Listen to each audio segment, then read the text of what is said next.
Direito constitucional dos trabalhadores, um tema extremamente importante, até porque é base de todo o direito do trabalho e também porque costuma ser bastante cobrado nas provas, principalmente nas questões objetivas. Quer saber o que tem de mais importante sobre esse tema? Vem comigo.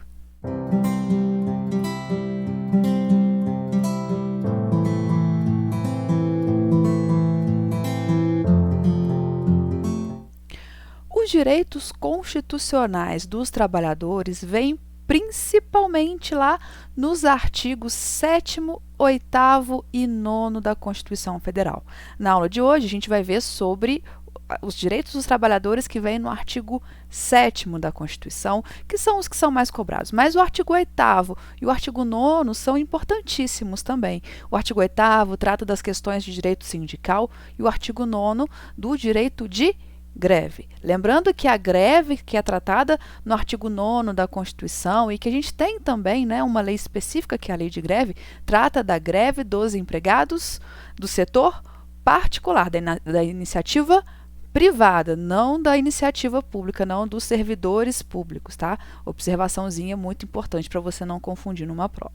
Vamos tratar agora do artigo 7º dos direitos constitucionais dos trabalhadores, que vem ali elencado naqueles 34 incisos do artigo 7º. E a má notícia é que você precisa memorizar, sim.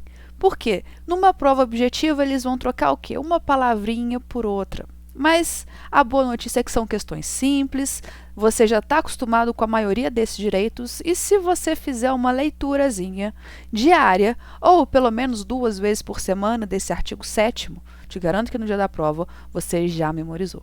Então vamos passar por eles, eu vou explicar inciso por inciso o que é importante você saber de cada um deles e onde que a banca gosta de fazer as famosas pegadinhas.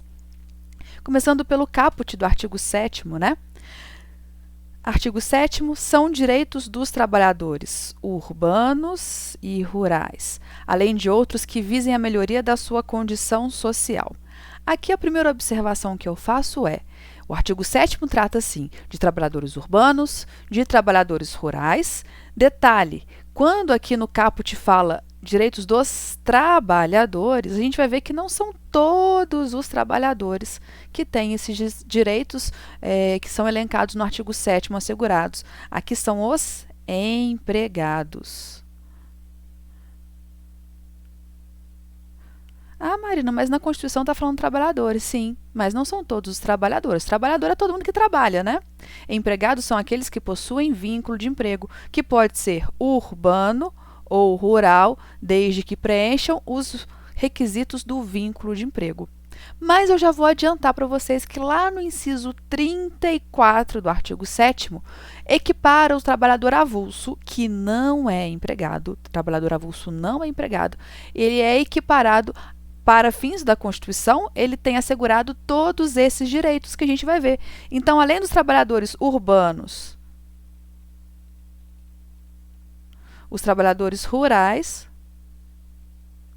aqui são os empregados, né? Empregado urbano, empregado rural, temos também os trabalhadores avulsos.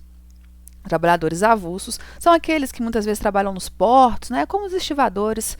Pode ficar tranquilo que vai ter vídeo aqui no canal falando só sobre o trabalhador avulso. Então, dependendo do momento que você está assistindo esse vídeo, já inclusive tem vídeo no canal. É só ir lá na busca do YouTube, Mariana Marques Prof, trabalhador avulso, que você vai achar o vídeo também. Questão muito importante sobre o trabalhador avulso, que não é empregado. Ele não tem vínculo de emprego com o tomador dos seus serviços. Então, o artigo 7º se aplica a empregado urbano, empregado rural, trabalhador avulso e, como a gente vai ver, muitos deles se aplicam também aos empregados domésticos.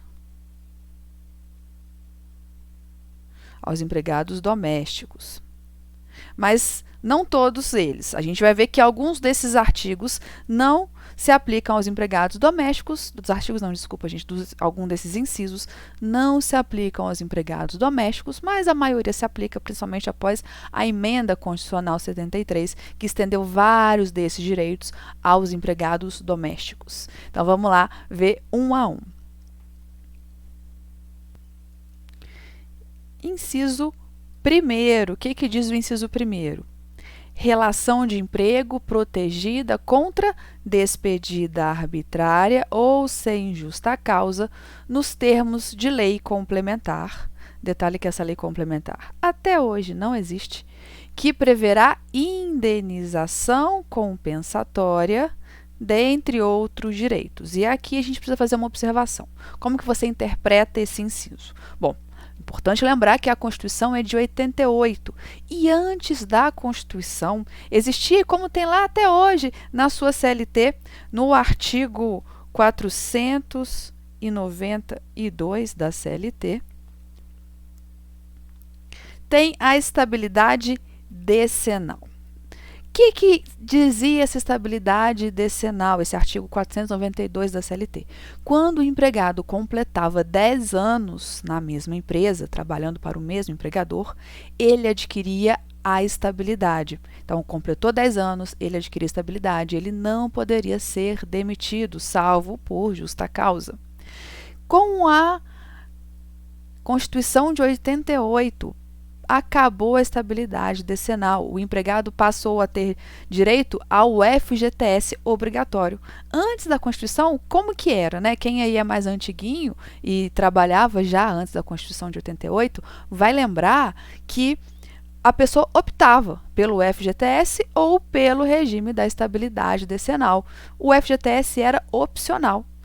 Nos mesmos termos, né? Depois, quando era demitido, recebia, né, a indenização de 40% dos depósitos. Ele tinha que optar entre a estabilidade decenal e o FGTS.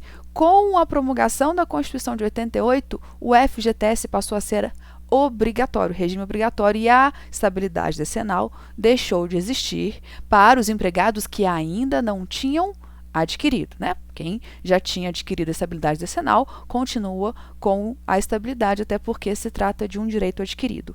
Então, até hoje, a gente não tem nenhuma lei complementar que trata de estabilidade. Nós temos o artigo 10 do ADCT, que trata da estabilidade da gestante, estabilidade provisória, né, da gestante, e também do membro da CIPA.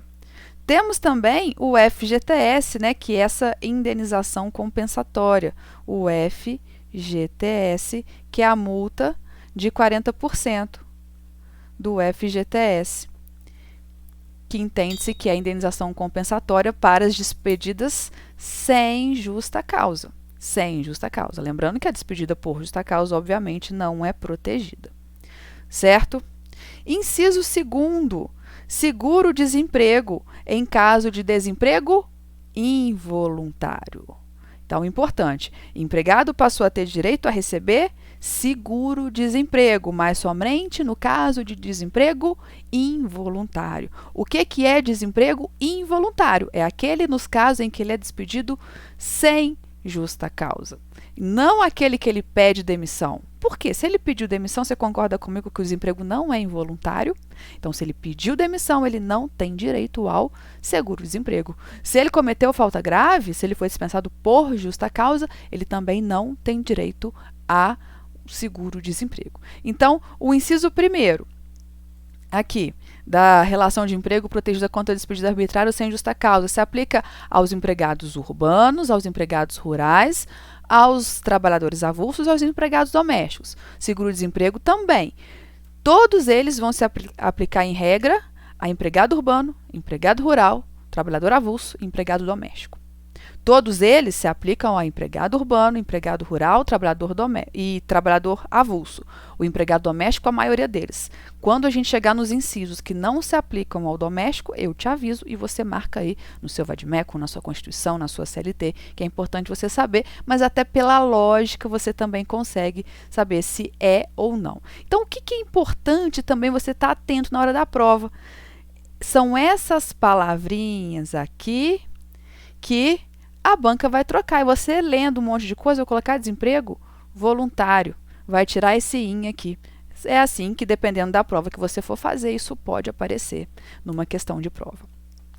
Número 3. Fundo de Garantia por Tempo de Serviço, é o FGTS, que, como eu disse para vocês, passou a ser obrigatório. Fundo de Garantia por Tempo de Serviço uma alíquota em regra que é de 8% por mês. A empresa vai recolher sempre 8% do salário do empregado, obrigatório e não desconta do empregado.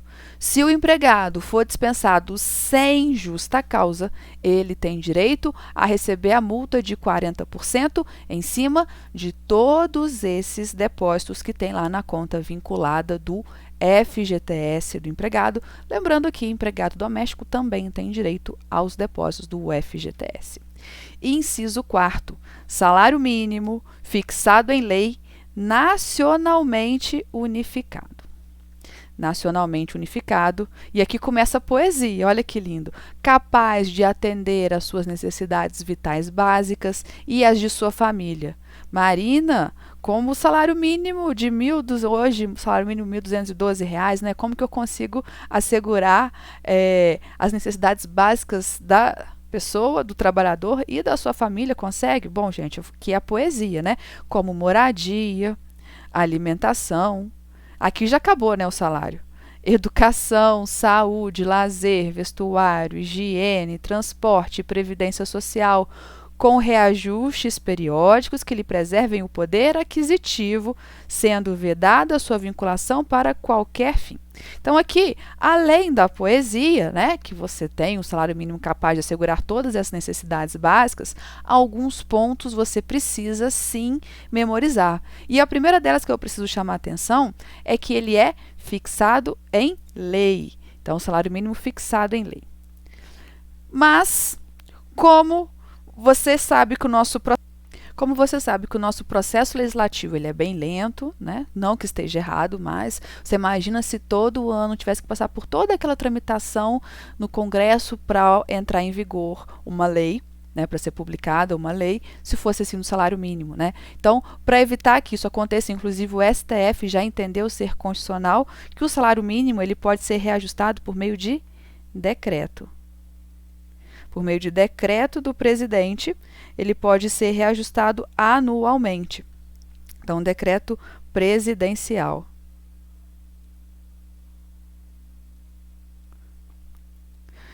Reajustar o quê? O valor do salário mínimo. Aqui, então, somente o valor com os reajustes e as atualizações correspondentes. Então, primeiro fixado em lei, mas o STF entende que pode ser por decreto também. Nacionalmente unificado, isso é importante. Não existe um salário mínimo regional. Por mais que você encontre essa informação na CLT, o salário mínimo ele é nacionalmente unificado. Então, não tem salário mínimo de estado. Tem um salário mínimo que é nacionalmente unificado, o mesmo salário para todo mundo. E aí vem a poesia e no final, importante, sendo vedada a sua vinculação para qualquer fim. Isso aqui vem na súmula vinculante número 4 do STF. Eu não posso vincular o salário mínimo para nenhum fim, não posso basear nada no salário mínimo, isso para evitar que o salário mínimo aumente e aí você aumenta como se fosse uma reação em cadeia todas as outras despesas, todos os outros pagamentos vinculados ao salário mínimo. Então, não é permitida a vinculação. Como que vai aparecer na sua prova? Vai tirar aqui, ó, sendo vedada, vai colocar sendo permitida a sua vinculação. Por isso que eu disse, é importante você memorizar, porque esse artigo 7º, ele aparece nas provas objetivas assim, trocando uma palavrinha por outra, omitindo uma palavrinha, principalmente dependendo da banca do concurso que você for fazer, vai ser dessa forma. Então, memorize o artigo 7º. Dando sequência, inciso 5º, piso salarial, proporcional à extensão e à complexidade do trabalho. Quem fixa o valor do piso salarial pode ser por meio de convenção coletiva de trabalho, acordo coletivo de trabalho, pode ser também fixado por lei, pode ser por sentença normativa. quando há um dissídio coletivo, né? Piso salarial. Observação, primeira delas, exceto doméstico. Então, doméstico não tem piso salarial. Eles têm assegurado, obviamente, o salário mínimo, mas não tem piso salarial de empregado doméstico. É a convenção coletiva, é o acordo coletivo. Algumas profissões têm o piso fixado em lei, né? Saiu recentemente o piso dos enfermeiros, então cada profissão pode ter o seu piso e pode ter pisos salariais regionais, ao contrário do salário mínimo. Muito cuidado para não confundir. Senão você fala assim, Marina, na minha cidade, o advogado, no meu estado, o advogado tem o salário mínimo de R$3.000. Não é o salário mínimo, ele é o piso salarial. Então, pode ser que tenham pisos salariais diferentes de um estado para o outro, de uma região para outra. Mas salário mínimo não. Salário mínimo ele é nacionalmente unificado. O piso salarial é que pode variar de uma profissão para outra, de um estado para o outro, de uma cidade para outra. Tá bom? Inciso 6. Irredutibilidade de salário, salvo o disposto em convenção ou acordo coletivo. Aqui também é muito importante você estar atento, porque pode ser que na sua prova apareça somente irredutibilidade salarial. Está certo ou está errado? Está incompleto. Então, vai depender do que está questionando o seu enunciado. O salário pode ser reduzido? Pode. Em casos excepcionais, por meio de novo, convenção ou acordo coletivo, ou seja, as negociações coletivas. Pode ser, por exemplo, que, obviamente, acordo e convenção coletiva tem a intervenção do sindicato. E aí você imagina, igual saímos de uma pandemia recentemente, nem saímos, não terminamos a pandemia, né? O que terminou foi o estado de emergência, mas enfim, muitas empresas quebraram. E pode ser que com a intervenção do sindicato, para evitar a demissão em massa dos trabalhadores, eles aceitem reduzir o salário e, em troca, tenham, por exemplo, estabilidade no emprego durante esse período que o salário foi reduzido. Então, tem a intervenção do sindicato para reduzir os salários para que se evite a demissão de funcionários, mas isso é exceção, não é a regra. A regra é da irredutibilidade de salário, mas ele pode sim ser reduzido por meio de negociação coletiva. Continuando, inciso 7º, garantia de salário nunca inferior ao mínimo para os que percebem remuneração variável. Quem são esses? São os comissionistas. Quem são os comissionistas? Aqueles empregados que recebem apenas comissões. Então, se ele vai receber, por exemplo, 10% das vendas, ou recebe por peça, vai receber 5% de cada peça produzida, e aí no mês ele produziu R$15.000, vai receber quanto? R$1.500. Está acima do mínimo? Está acima do mínimo. Então, tudo certo. Agora, no mês ele conseguiu produzir só R$10.000. Ele vai receber quanto? R$1.000. Está abaixo do mínimo? Está abaixo do mínimo. Então, ele vai receber, no mínimo, um salário mínimo. Vai ser assegurado a ele o valor hoje de R$1.212. Então, para quem recebe remuneração variável, que não tem um mínimo, né, não é um salário fixo, é variável, ele vai ser assegurado um salário mínimo. Abaixo do mínimo, ele não vai receber nada. Nunca. Inciso 8º. 13º salário com base na remuneração integral ou no valor da aposentadoria. Aposentado, você sabe, recebe 13º salário. Empregado, recebe 13º salário com base no salário integral, na remuneração integral desse trabalhador. Então, por exemplo, você recebe adicional de insalubridade, vai contar o adicional de insalubridade no valor do 13º dele. Então, é o valor da remuneração integral. Lembrando que, quando o empregado é demitido, sem justa causa, ou pede demissão, ou em alguma outra forma de término do contrato de trabalho que não seja demissão por justa causa, ele vai receber o 13º proporcional. Ou se ele entrou na empresa, não trabalhou um ano inteiro, ele também recebe o 13º proporcional. Seguindo, inciso 9º, remuneração do trabalho noturno superior à do trabalho diurno. Aqui a gente está falando do adicional noturno, que é de, no mínimo, 20% para o trabalhador urbano e doméstico e 25% para o rural. A gente também vai ter vídeo aqui sobre adicional noturno, não se preocupe. Por que que a CLT assegura essa remuneração do trabalho noturno superior ao do diurno? Porque o trabalho noturno ele é mais desgastante, ele priva o ser humano, o indivíduo, o trabalhador, do convívio familiar, do convívio social, né? E o organismo da pessoa é feito para dormir à noite e trabalhar durante o dia. Então, por ser mais desgastante, esse trabalho noturno ele é pago com um adicional de 20%.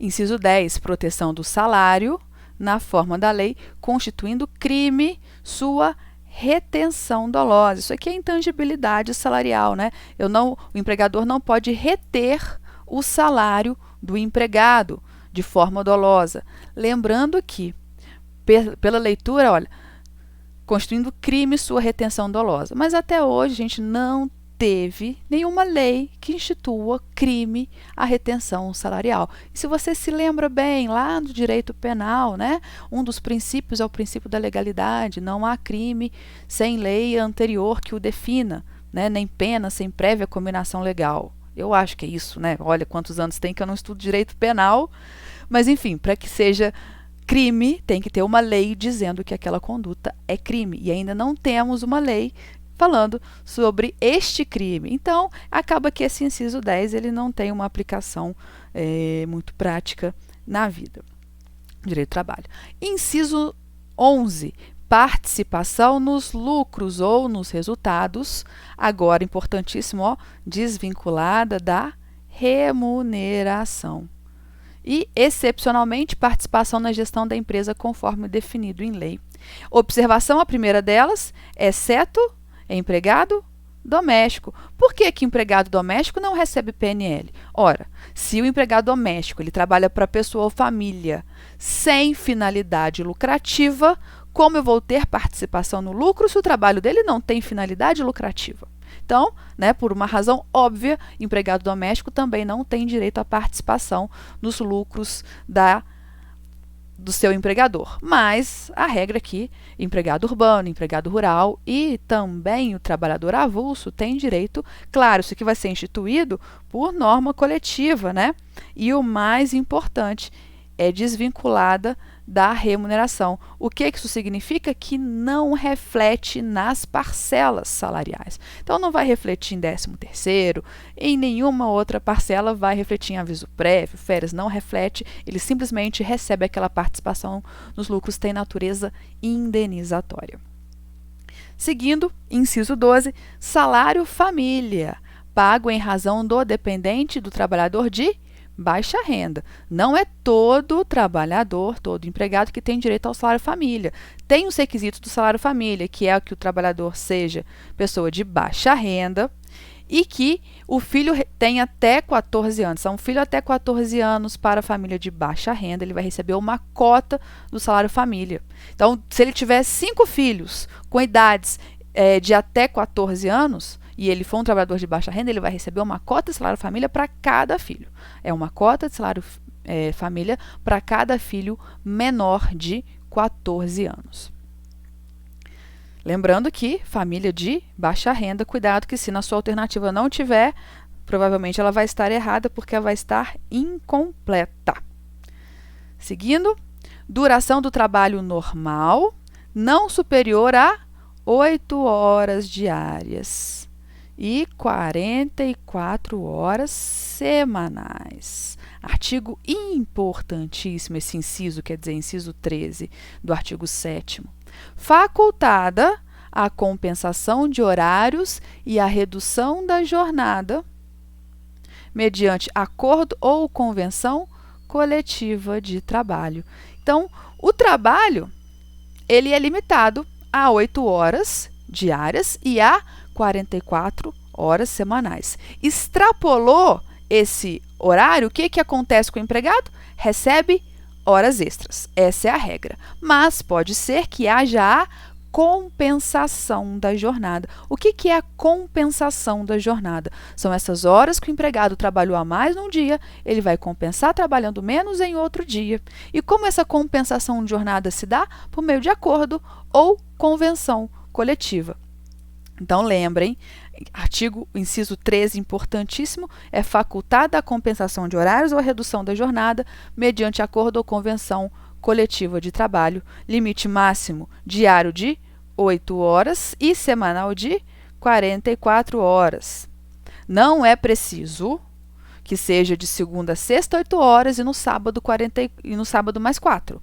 Dentro de uma semana, o empregado pode trabalhar no máximo 44. Essas 44 horas podem ser divididas da forma que quiser, desde que tenha um dia de repouso, tenha no máximo 8 horas de trabalho por dia. Inciso 14. Jornada de 6 horas para o trabalho realizado em turnos ininterruptos de revezamento, salvo negociação coletiva. Então, quais são as observações que nós temos aqui? Primeiro, o que é turno ininterrupto de revezamento? São aqueles empregados que trabalham alguns dias no turno da manhã, outros dias no turno da tarde, outros dias no turno da noite, e assim ele vai alternando. Alguns dias da manhã, no turno da manhã, outros dias no turno da tarde, outros dias no turno da noite. Não precisa que seja alterado, desde que ele alterne. Trabalha à noite num período, trabalha durante o dia em outro. E aí considera-se turno ininterrupto de revezamento. Máximo de 6 horas diárias, porque é muito desgastante para o organismo, exceto se houver previsão coletiva em sentido contrário. Por exemplo, a Petrobras tem negociação coletiva, tem uma convenção coletiva que permite que os empregados trabalhem 8 horas por dia no turno de revezamento. É possível? É possível, porque a própria Constituição abre essa exceção por meio de negociação coletiva. Claro que eu tenho que respeitar aqui a jornada diária de 8 horas. Não posso ultrapassar 8 horas, mas estando dentro das 8 horas diárias e das 44 semanais, por negociação coletiva, pode-se alternar o limite máximo da jornada de trabalho. Seguindo, inciso 15, repouso semanal remunerado. Muita atenção, porque muita gente passa batido, preferencialmente aos domingos. Não é obrigatório que esse repouso aconteça nos domingos, e sim preferencialmente aos domingos. Muito cuidado, porque isso aqui é aquela questãozinha manjada, aquela pegadinha manjada de prova. Todo trabalhador é assegurado ao trabalhador repouso semanal remunerado aos domingos. Não é, é preferencialmente. Então, se tira essa palavrinha, a questão já fica errada. Muita atenção aqui, viu, para os detalhes. Inciso 16. Remuneração do serviço extraordinário superior, no mínimo, em 50% a do normal. O que é isso aqui? São as horas extras, que vai ser de no mínimo 50%. Como assim, no mínimo 50%? A gente leu lá, né, no inciso que limita a jornada diária a 8 horas e a semanal a 44, que se o empregado exceder, ele pode compensar. Ele pode ter a compensação de jornada, a redução da jornada, mas ele pode também receber horas extras. Essas horas que extrapolarem a jornada, ele recebe como extra. E esse adicional de horas extras, ele tem que ser de no mínimo 50% superior ao da hora normal. No mínimo 50%. Por que no mínimo? Porque eu posso ter negociação coletiva, eu posso ter convenção ou acordo coletivo de trabalho prevendo, por exemplo, que o adicional de horas extras não vai ser de 50% e sim de 60%. No contrato de trabalho pode prever o pagamento de horas extras de 60%. Então, isso é a exceção. A regra é que seja de no mínimo 50%, mas pode haver previsão acima de 50% em negociação coletiva, no contrato, mas o mínimo é sempre de 50%. Posso ter uma negociação coletiva alterando o adicional de horas extras para 30%, já que tem um artigo 611-A da CLT que estabelece a prevalência do negociado sobre o legislado? Não, porque a própria Constituição assegura o patamar mínimo de 50%. Inciso 17. Gozo de férias anuais remuneradas com pelo menos 1/3 a mais do que o salário normal. Por isso que você tem as férias mais 1/3. 1/3 do salário, que deve ser pago até 2 dias antes do início do gozo das férias, em regra. Inciso 18. Licença à gestante sem prejuízo do emprego e do salário com duração de 120 dias. Aqui eu estou falando da licença maternidade.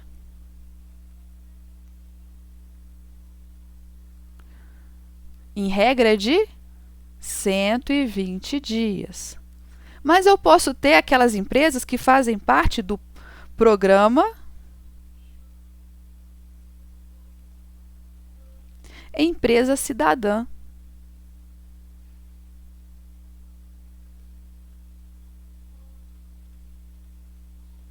Programa Empresa Cidadã, que acrescenta mais 60 dias à licença maternidade. Então, vou ter um total de 180 dias. Mas lembrando que é somente no caso das empresas que fazem parte desse programa de Empresa Cidadã. A gestante, ela se afasta, ela tem direito de ficar 120 dias ou 180 dias sem trabalhar, recebendo seu salário, a sua remuneração integral. Então, se ela recebe adicional de insalubridade, ela vai receber também o pagamento do adicional de insalubridade. De forma integral a sua remuneração. Lembrando que não se confunde a licença maternidade com a estabilidade da gestante. A estabilidade da gestante é aquele impedimento, como a gente falou lá no inciso 1º, né? Uma proteção contra a despedida arbitrária. Ela não vai ser dispensada a não ser por justa causa por um período de 5 meses após o parto. Ela tem estabilidade. Essa estabilidade ela não pode ser dispensada. Não se confunde com a licença maternidade, que é o período que ela fica afastada das atividades laborais por 120 ou 180 dias. Por exemplo, se ela ficar afastada se a licença maternidade ela for 180 dias, percebam que a estabilidade dela é só de 5, né? Mas como ela está de licença, não que ela tenha mais um mês de estabilidade, mas ela só vai poder ser dispensada depois que ela retornar ao trabalho. Então, ela não tem mais estabilidade ou menos estabilidade. A estabilidade dela é sempre de 5 meses. Licença paternidade, nos termos fixados em lei, que a regra é de 5 dias. Mas da mesma forma que a licença maternidade, se a empresa fizer parte do programa de empresa cidadã, o empregado vai ganhar mais 15 dias de licença. Então, ele vai ter um total de 5 mais 15, 20 dias de licença paternidade. Tudo isso é assegurado também aos empregados domésticos, viu? Seguindo, inciso 20. Proteção do mercado de trabalho da mulher mediante incentivos específicos nos termos da lei. Esse inciso não é assegurado aos empregados domésticos. Por quê? Porque a PEC não previa a extensão desse inciso 20 aos empregados domésticos. Então, não se aplica aos empregados domésticos, tá? Exceção. Inciso 21.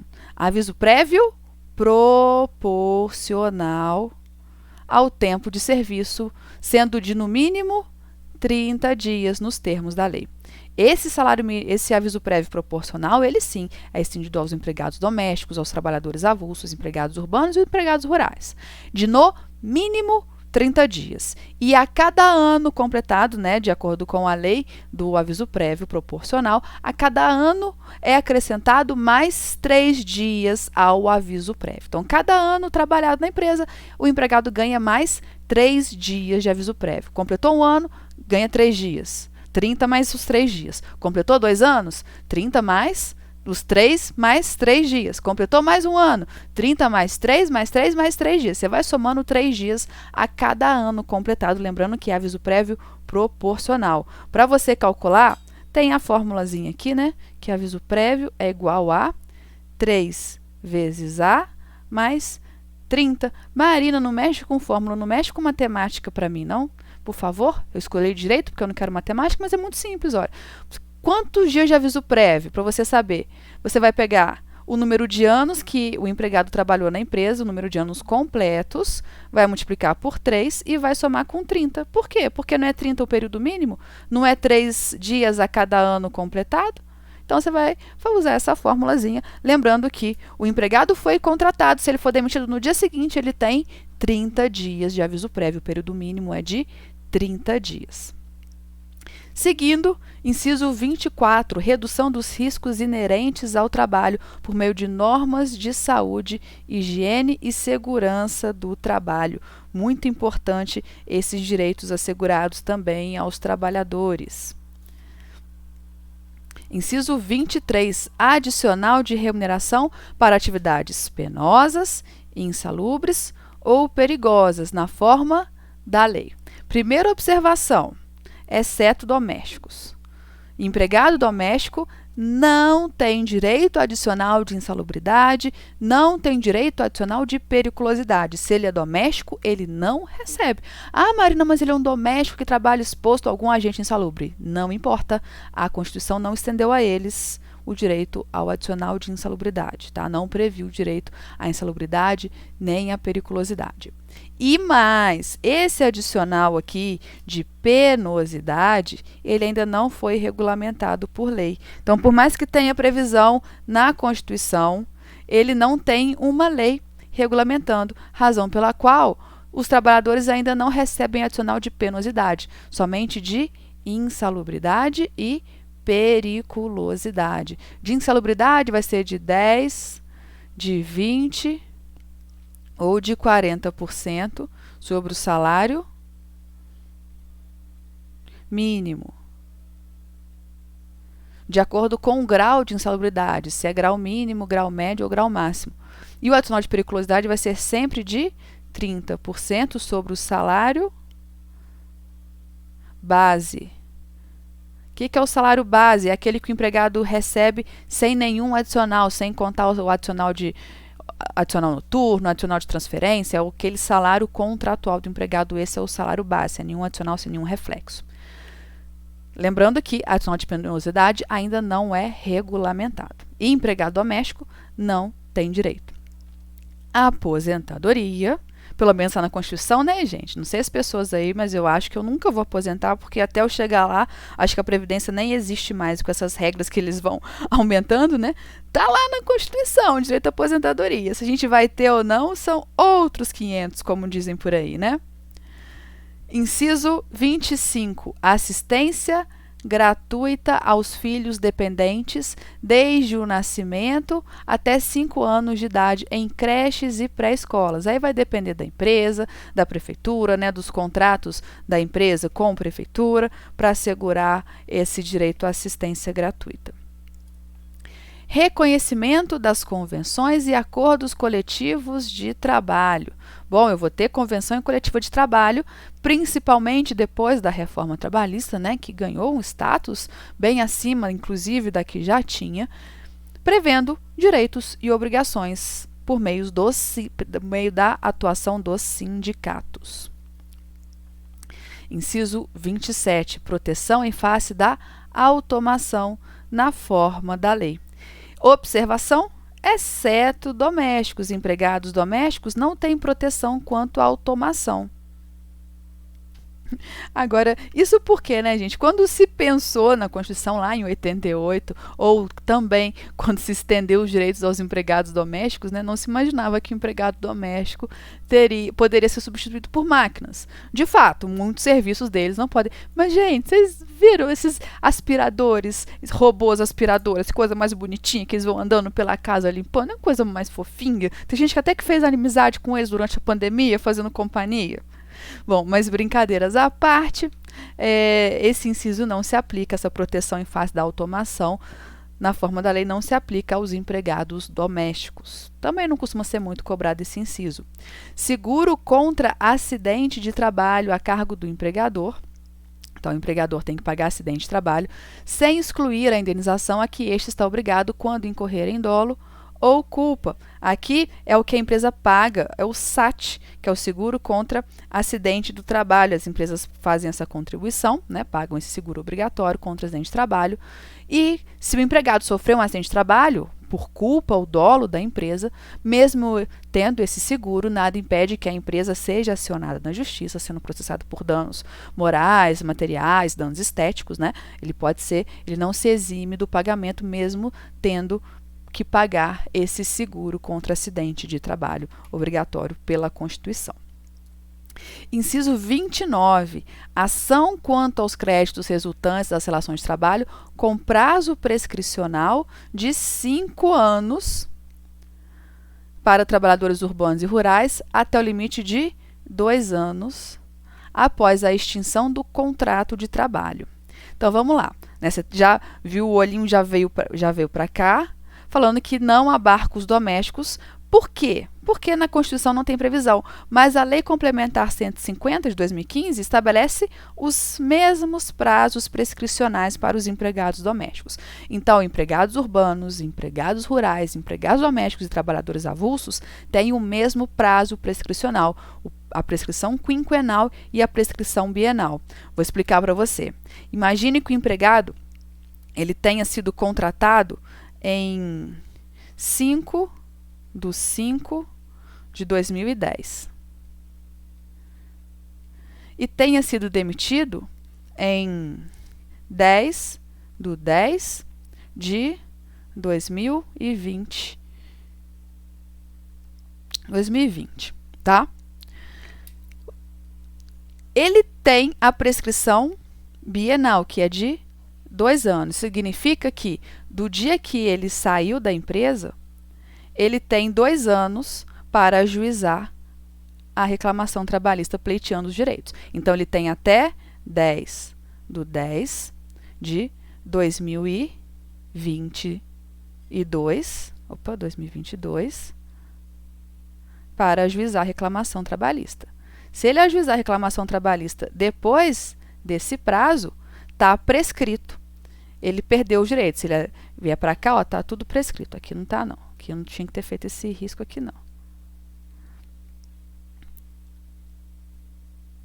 Então, para cá, está prescrito. Ele não pode mais pleitear nenhum direito.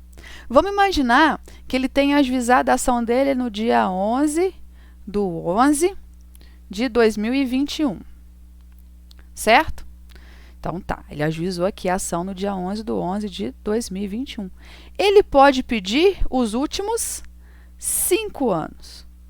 5 anos. Ele foi contratado em 5/5 de 2010. Então, vou colocar aqui, ó, o 5/5 de 2010, a data da contratação dele. Mas ele ajuizou a ação no dia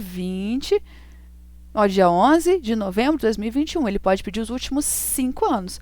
Então, ele só pode pedir até 11/11 de 2016. Somente esses direitos. Tudo que ficou para trás, ele perdeu. Essa é a prescrição quinquenal. Lê de novo o inciso, vê se fez sentido. Ação quanto aos créditos resultantes das relações de trabalho com prazo prescricional de 5 anos para trabalhadores urbanos e rurais. Aí você já coloca o empregado doméstico e o trabalhador avulso até o limite de 2 anos após a extinção do contrato de trabalho. Certo? Então, seguindo. Proibição de diferença de salário, de exercício de funções e de critério de admissão por motivo de sexo, idade, cor ou estado civil, aqui é para evitar a discriminação do trabalho, seja ela qual for.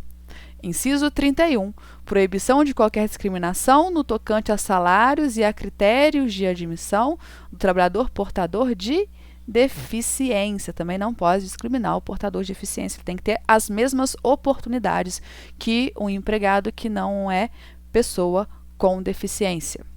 Inciso 32. Proibição de distinção entre trabalho manual, técnico e intelectual ou entre profissionais respectivos. Lembrando que este inciso não se aplica ao empregado doméstico. Inciso 33. Proibição de trabalho noturno, perigoso ou insalubre a menores de 18 anos. Então, vamos lá. Menor de 18 anos não pode trabalhar em horário noturno, não pode trabalhar em local perigoso, não pode trabalhar em local insalubre. Vou até colocar aqui embaixo. Menor de 18 anos. Insalubre. Perigoso.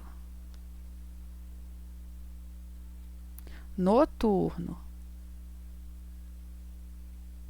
E também não pode ser empregado doméstico.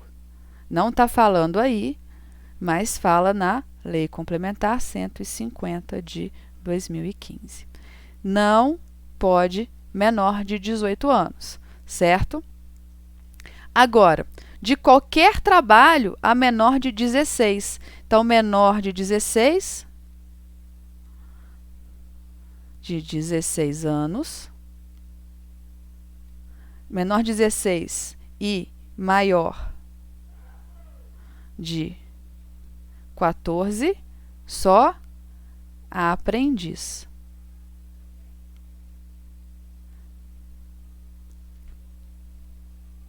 Certo? E menor de 14, trabalho nenhum. 34, para terminar, igualdade de direitos entre o trabalhador com vínculo empregatício permanente e o trabalhador avulso. Como eu disse, ele não tem vínculo de emprego, ele é como se fosse... ele vai lá no posto de trabalho, vê se tem trabalho para aquele dia, ele recebe o trabalho, recebe aquela diária, mas como eu disse, não se preocupe, vamos ter vídeos sobre trabalho avulso aqui no canal. Se é que a gente já não tem, é só procurar lá na busca. E para terminar, o parágrafo único, como eu disse, né, são assegurados à categoria dos trabalhadores domésticos os direitos previstos nos incisos. E aí vem falando o rol dos incisos dos direitos que são previstos, né? Aqui eu fui fazendo o contrário, eu fui dizendo qual que não se aplica. E atendidas as condições estabelecidas em lei e observadas a simplificação do cumprimento das obrigações tributárias principais e acessórias decorrentes da relação de trabalho e suas peculiaridades, os previstos nos incisos 1, 2, 3, 4, 7, 25 e 28, bem como sua integração à Previdência Social. Bom, a propósito dessa aula era te mostrar todos os 34 incisos do artigo 7º, que eu repito, você precisa memorizar, porque a banca ela troca uma palavrinha por outra, certo? Espero que você tenha entendido. Caso tenha ficado com alguma dúvida, deixa aqui nos comentários. Se você é novo no canal, se inscreve aqui no canal. A gente tem muitos vídeos de direito do trabalho, processo do trabalho e vamos ter muito mais ainda. Então, para te ajudar no concurso, na sua prova da OAB, esse canal é feito para você. Te espero no próximo vídeo. Até lá!